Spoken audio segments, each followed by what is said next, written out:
胡适之胡适，说尽天下事。大家好，我是胡适老师，欢迎收看胡说。对于中华民国的历史，你们了解多少呢？如果不是很清楚的话，那今天这一集你们就必看啦，因为我们中华民国建国了114年，今天我们就要以编年史的方式来介绍中华民国的历史。Let's check it out。我们中华民国呢，其实要分2阶段来探讨。第一阶段呢，就是它在中国大陆的时期，我称作中华民国在大陆。第二阶段是国民政府迁台之后呢，称作中华民国在台湾。那今天我们以第一阶段1912年，也就是民国1年到1949年，民国38年来当成第一阶段，我们开始吧。时间来到1912年，民国1年。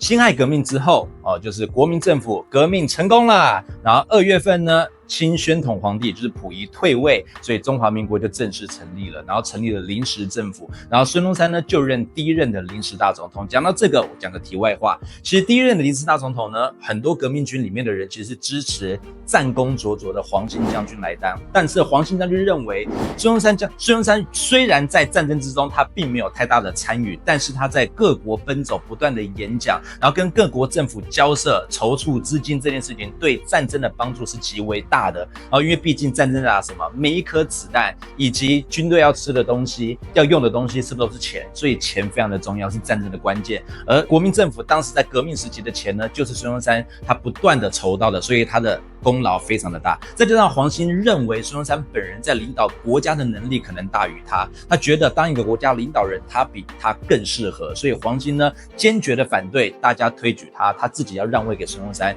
然后并且坚持要等孙中山回国再来决定这件事情。所以孙中山就在这样子的过程之下呢，当了我们的第一任临时大总统。时间来到1913年，民国2年。其实孙中山这个临时大总统并没有当了非常久，因为他很快就把这个位置让给了袁世凯。那讲到袁世凯，为什么要让给他？他明明就是清末的时候清朝的代表，跟革命军打仗的将军，那为什么要给他呢？因为这家伙太聪明了。当时在清末呢，往2面手法，他一方面呢就是帮清朝跟革命军对打，一方面私底下跟革命军互投有无，达成协议，只要清宣统皇帝退位之后呢，那么他就可以掌控国民政府，当他们的临时总统。OK， 所以孙中山在后来为了要就是履行他当时的承诺，所以在他自己就任不久之后呢，就把这个位置让给了袁世凯，所以袁世凯就成为了中华民国第2任临时大总统。而现在时间呢，来到1913年，也就是民国2年。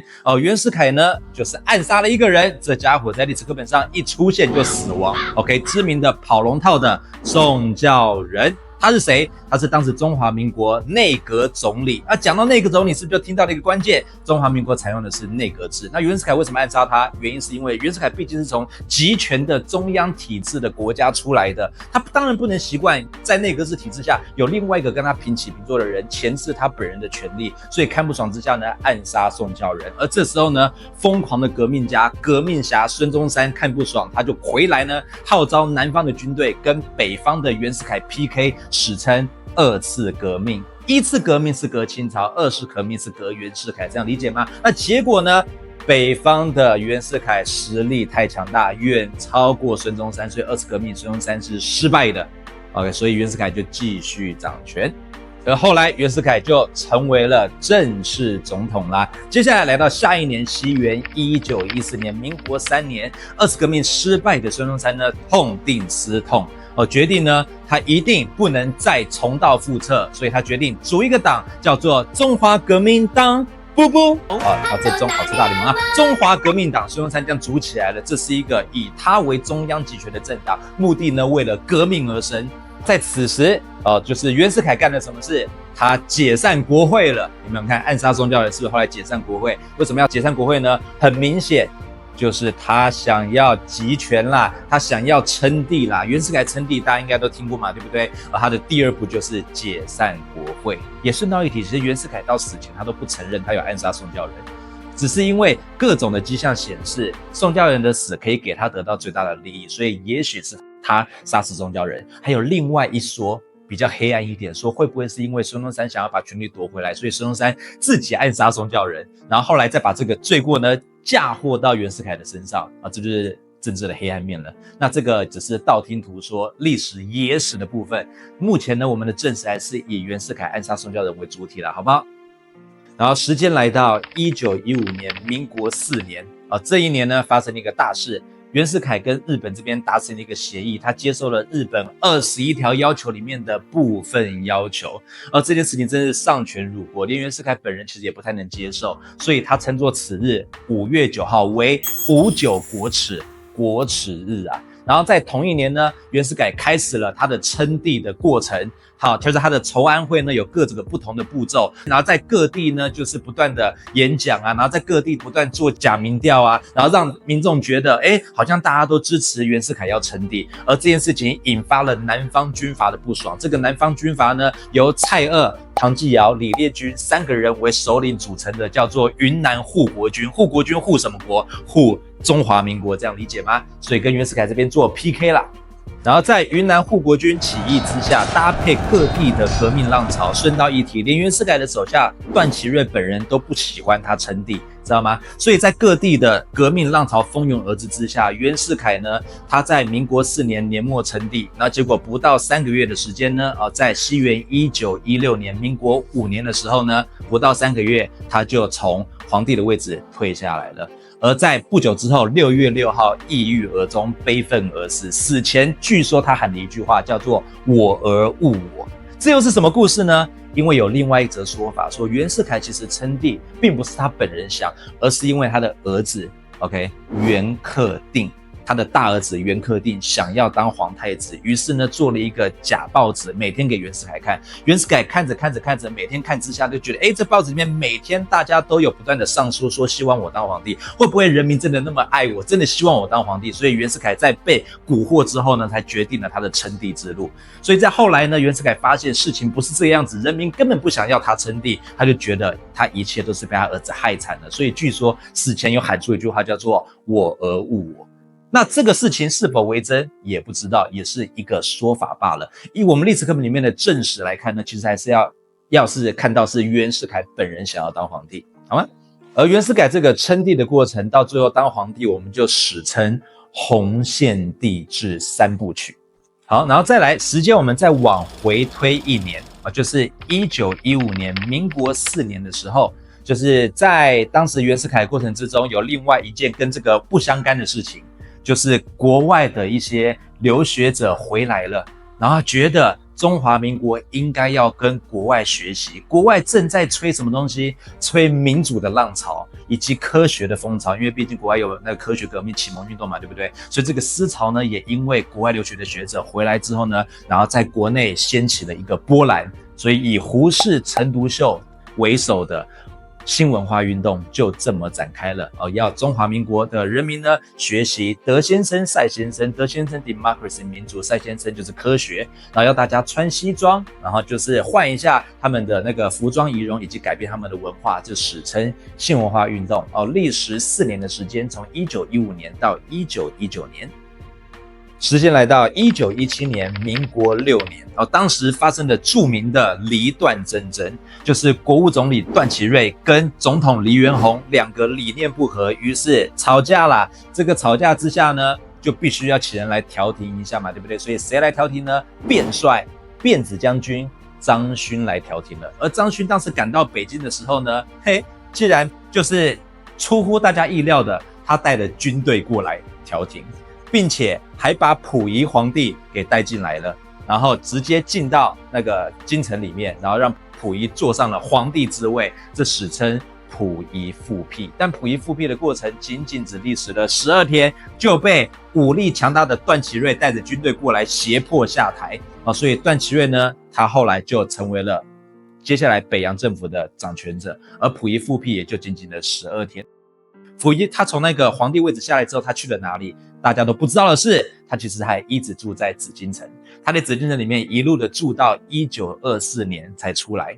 在溥仪复辟失败被赶下台之后呢，国民政府觉得这个时候是否该恢复当年被袁世凯所舍弃的临时约法呢？但是只是掌权的段祺瑞坚决反对，他认为临时约法的恢复会钳制军阀的势力，他本人身为大军阀，所以他当然不想要这个东西的恢复嘛，对不对？而这件事情引发了孙中山的不爽，所以孙中山决定要干嘛呢？号召各地的人出来护法运动，护法。哟，是否因为他秃头呢？蒙法566落剑就这么拿出来了。OK， 没有关系，不是那个护法，而是要保护谁？保护临时约法。可是段祺瑞呢，他的势力还是比较大的。身为北洋军阀这时候的首领，孙中山依然不是他的对手，所以护法运动还是失败了。时间来到1919年，孙中山呢将中华革命党改组为中国国民党，然后时间为10月10号，这就是为什么10月10号是我们国庆日的由来啦。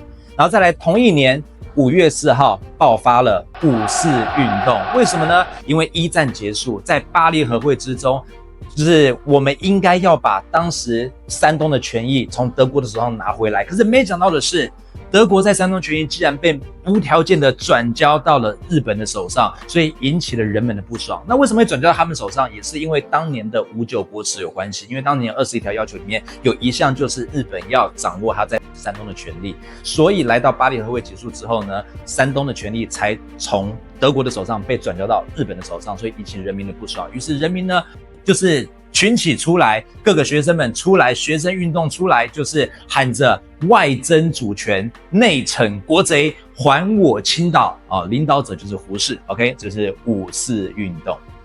然后时间来到1921年，民国10年，中国共产党成立了。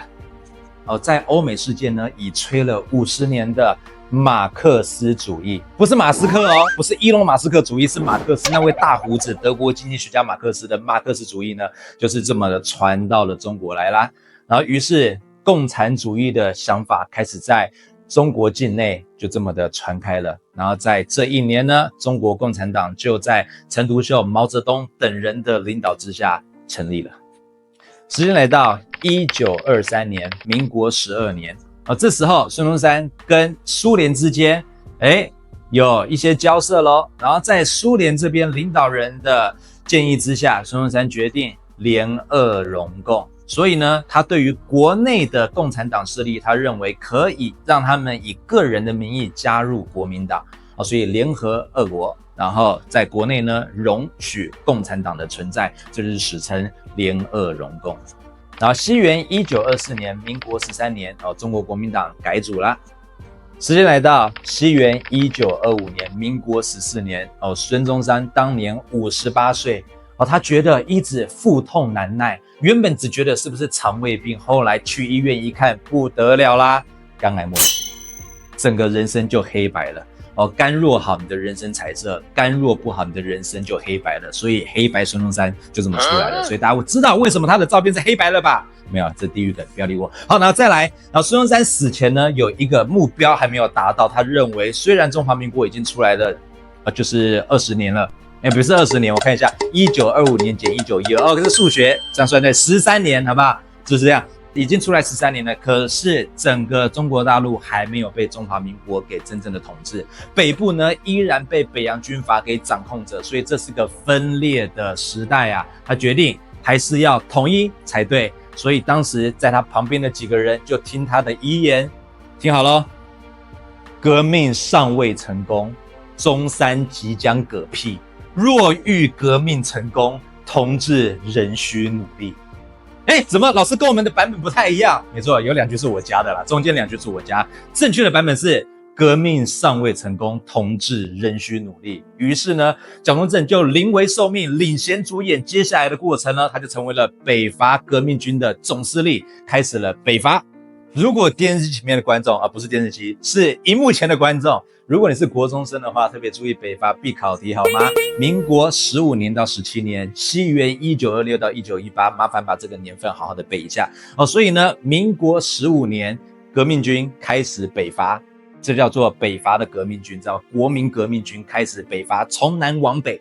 然后第一站呢，打谁？就要先打当时的2大军阀吴佩孚跟孙传芳。讲到吴佩孚这个将军厉害啦，他可是史上第1位登上《时代》杂志的中国将军。所以是不是这个头衔？时代杂志都登他，所以是不是战力惊人？而当时的北伐的革命军呢，由什么所组成的？他其实很多都是黄埔军校的学生，配上黄埔军校前2届的毕业生。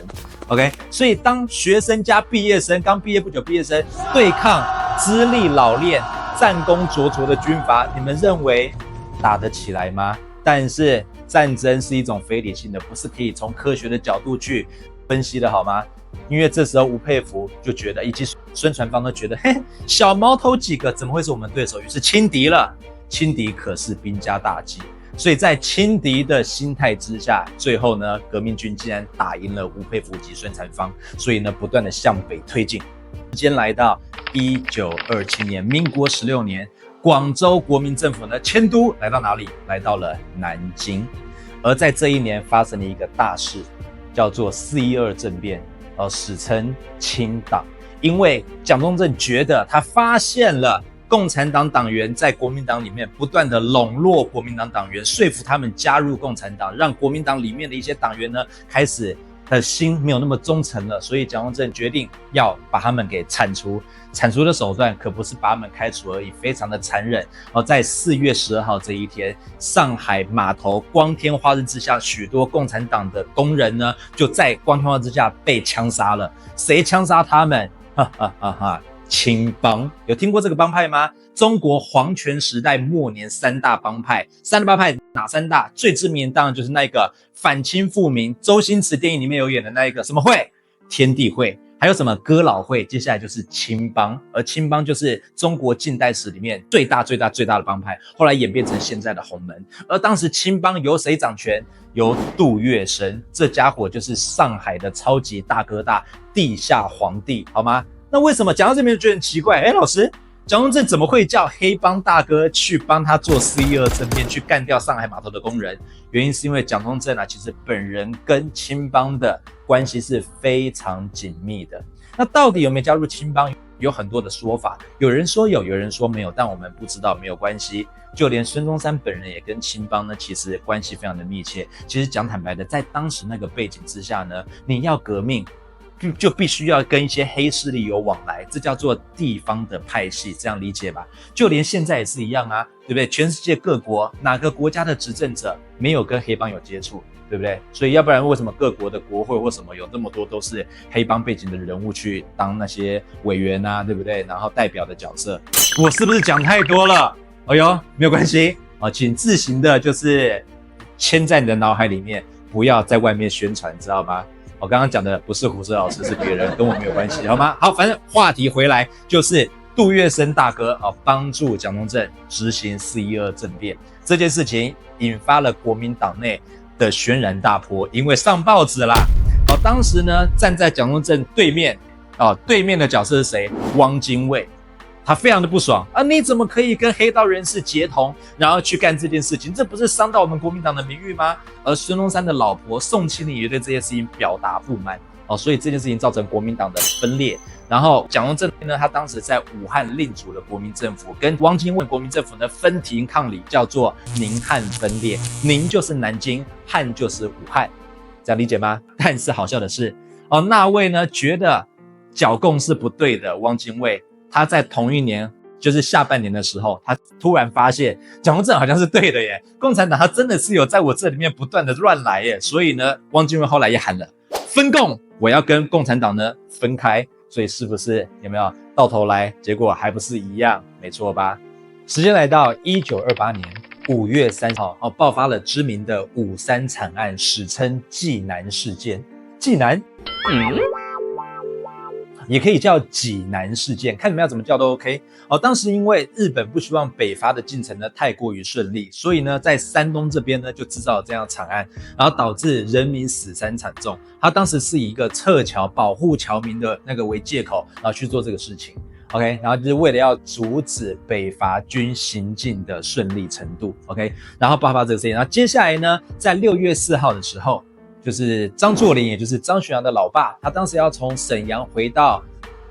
北京回到沈阳的过程之中，坐火车来到了皇姑屯这个地方，被日本人事先先买好的炸弹直接炸死，享年54岁。而这件事情让张学良心中非常不爽，可是他又没有自己又不敢跟日本决一死战，所以对这件事情呢暂时忍住了。然后在这一年的年尾，张学良呢就归顺了中华民国 ，OK， 就是归顺了革命军，所以中华民国正式统一全中国，终于分裂的局面结束了，中华民国正式统一。